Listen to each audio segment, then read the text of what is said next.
So those temperatures certainly decided to take a little bit of a dip today, but not very drastic of a dip, thanks in part to those winds still coming in from the west. It's going to take until this weekend when we see another front move through. No clouds, no rain with this one, but it will shift our winds around and then bring us just a touch cooler. All right, here we are, 30% humidity, strong winds sustained at 25 miles an hour. Those gusts not necessarily kicking up so much in Midland. We're kind of in a little bit of a not a windy spot right now. 45 in Big Spring, 39, 37 now in Artesia, 32 in Hobbs, upper 20s most everywhere else. So the winds are calming down. We still have wind advisory and high wind warnings in for the rest of this evening.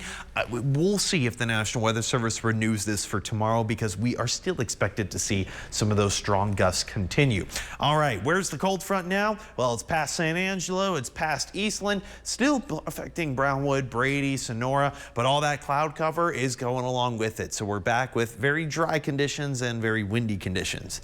Yeah, that's regular West Texas weather. Typically we get this more so in the springtime, but hey, you know what? I'll take a nice little cool down. We could certainly use it. 41 for tonight, still above average because, well, that wind is helping to mix up the atmosphere, so we're not going to see large temperature variations. And those winds are still back in the forecast for tomorrow. Temperatures a little bit cooler, maxing out in those low 60s, opposed to those mid 60s we were today, but still sustained winds about 20 miles an hour. It might affect your golf game. No, it will affect your golf game, so keep that in mind. Let's track the weather for the next 48 hours. I see a lot of precipitation in New Mexico, mainly around Rio, so you're going to see a little bit of that wintry precipitation. Or is it going to move east enough for us to see something? No, we're kind of going to be back in another dry spell. No significant cloud cover. Friday night, notice how those winds shift? Yep, that's going to be that next small system that brings in those cooler temperatures as early as Saturday morning. Saturday morning expected to be below freezing. That's why you see the roads being brined right now. We're just getting ahead of it. So what can we really see over the next day or so? Well, you can see your trash can flying away, not far, just probably nearby. Sustained winds tomorrow, 30 miles an hour, gusts up to about 40, going to be a little bit higher the farther west you go in those higher elevations.